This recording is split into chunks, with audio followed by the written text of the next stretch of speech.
Okay, so we're opening another Star Wars miniatures pack as we go through the sets. This is the third 40-piece set, Jedi Academy. One of my any of the sets that have lots of New Republic, Old Republic, and Sith characters are among my favorites. So we're going to see some pretty neat stuff here. A lot of things from the Jedi Academy game itself. So these guys, Disciple Ragnos, are from there, and this Kyle's from there. And these guys are from the Legacy of the Force comic, I believe, where they were protecting Ossus from the returned yet again Sith. But yeah, I'll open it from this side. We'll see if we can get the tab out here. So these had the tabs inserted, well, they were glued and then had the tabs inserted, I suppose. I don't think you could do it the other way around. Oof. Okay.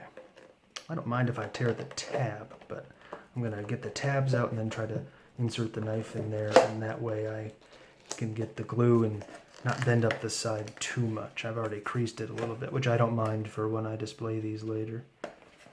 In a binder, I'll cut off some of the parts, but I want the characters on the side displayed. So Jedi Academy, I kind of think by the time I was doing these sets I had a bit more money, so I basically bought a case of every set.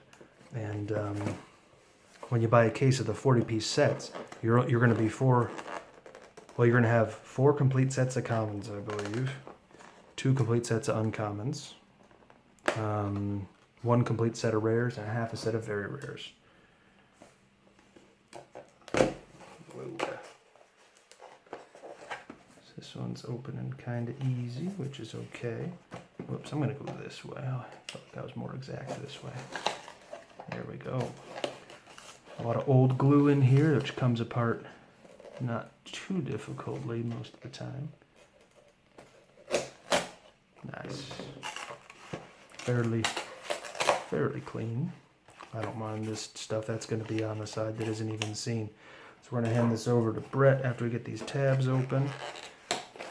And my brother's going to go through and give us the rare last.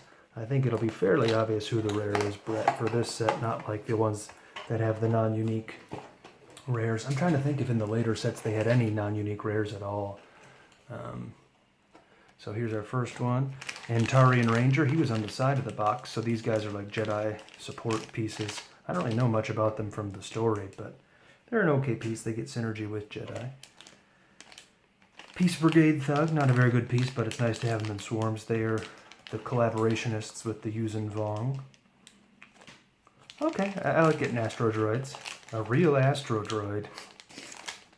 Just like in the movies. Okay, that's a good uncommon to get. Crimson Nova Bounty Hunter. I've actually been looking for a couple more for these for Bounty Hunter squads. It's nice to have a couple non-uniques in addition to the heavy hitters like Boba. We got... that's 2 of the best uncommons. This is an HK-50 Assassin Droid, so he might be the best uncommon in this set. He's similar to his buddy, the IG-86, except more expensive. Disciple of Ragnos, so 2 of the guys on the box we got. And then our rare must be the last piece. Okay, so it's only a rare, but it's actually one of the best rares. The most expensive piece in the game. Luke Skywalker, or Grandmaster Luke Skywalker, I believe his name is. Sounds familiar. Yeah, so pretty cool piece. Really powerful. Kind of stinks he doesn't have a lightsaber out, but that's all right.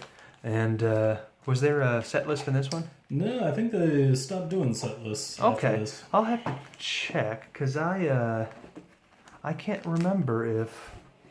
That would make sense, but I have all the set lists in fairly good condition in a box somewhere, and I guess I never noticed whether or not they had Jedi Academy or what. But if we had 2 packs in a row that didn't have them, I highly doubt that we've been tampered with. I think Brett's right that they just didn't do them anymore. So Peace Brigade Thug, she's got Bounty Hunter, Cunning Attack, and Jedi Hunter. So get her twin attack and against a Jedi, that could be pretty nasty. Targeting is a pretty cool ability. Gives your target enemy -4 defense, which can really, if you really stack up the attacks, can make a big difference. Just a beefier version of the IG-86 Assassin Droid, essentially. 10 more points for, I want to say, 10 or 20 more HP, probably 2 more defense, 2 or 3 more attack, and 10 more damage. And these guys are from, well, it's funny, I guess you encounter them outside the Jedi Academy on Telos, right?